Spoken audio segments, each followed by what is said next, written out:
આવે છે. શ્યામ છે એવી રીતના બોલાવતા. બસ રોકી શાંતિ રાખો, ચૂપ રહો. રોકી બસ ચૂપ રહો ને, એકદમ ચૂપ. જો રામુને બોલાવું તો રામુ આવશે. રામુ આ, રામુ આ, રામુ આયા. જો વ્યક્તિગત નામ છે, બધાના વ્યક્તિગત નામ છે ને વ્યક્તિગત નામ બોલાવાથી જેને બોલાવે જેનું નામ લે તે કૂતરો તે ડોગ હાજર થાય છે.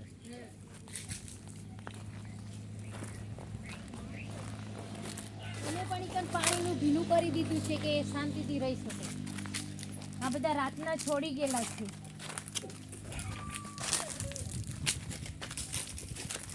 રામુ આયા, રામુ આવો.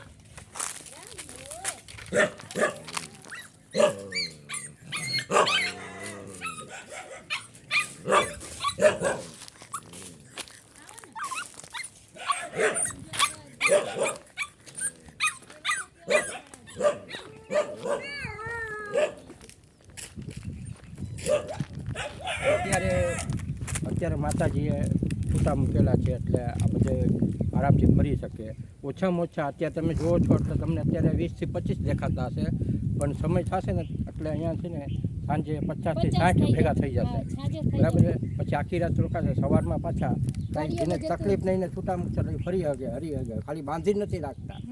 બરાબર છે. જેને એવું લાગે છે એને જ બાંધીને રાખે. હા, જે બીમાર છે એને બાંધેલા. બાકી બધા અત્યારે 50 થી 60 આવા ડોગ છે એમની પાસે. જો આ બધા સારા છે તો ખુલ્લા છે. રામુ સીધા રાવ.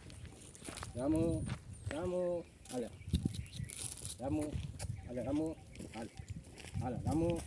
આવો આવો આવો, અંજાન પડે છે ને. તમે જાઓ એટલે તમને આવો રામ, આવો આવો આવો રામ. લે આવો, આયા કોઈ મારે નહીં આપડા. અહીંયા હું, અહીંયા આવો. હે નવરાવ પાણીમાં. ચલો નવરાવું, કોઈ મારવા નથી.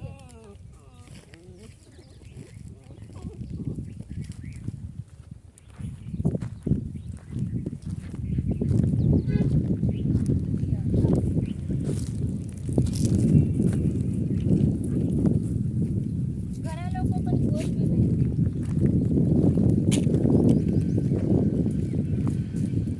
પેલું ગોળ છે જંગલમાં છે ને એ 25 થી 45 છે.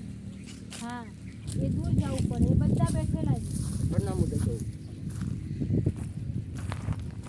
આ આશ્રમ પરબધામ છે. પરબધામની બાજુમાં 2 કિલોમીટર થાય છે.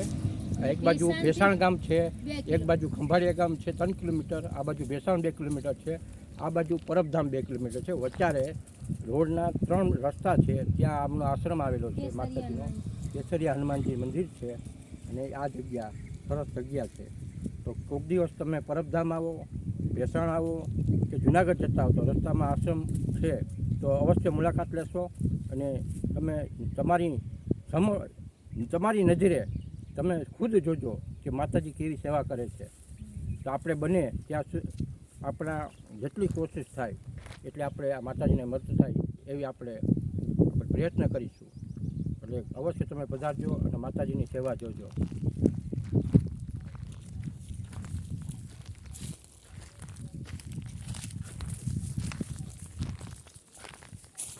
બિલ્લી બતાવું.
હા, માતાજીનો રૂમ છે, રસોડું છે અને એમને અંદર આ બીજો રૂમ છે તેમાં માતાજી બિલાડીઓને એવી પાલતુ બિલાડી કે જંગલી બિલાડીઓને કોઈ બીમાર પડે કોઈ વિહાય એના માટે આ રૂમમાં સગવડ કરી છે.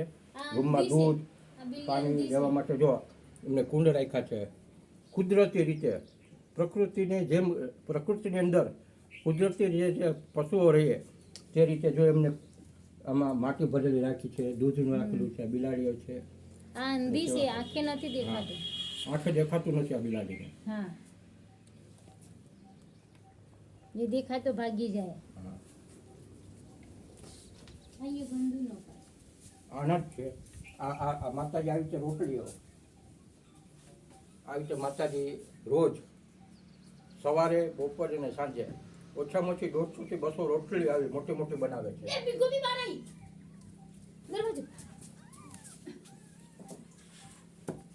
જો આઈ બધી બાપુ દેખો, બધી ઉતારવી દે.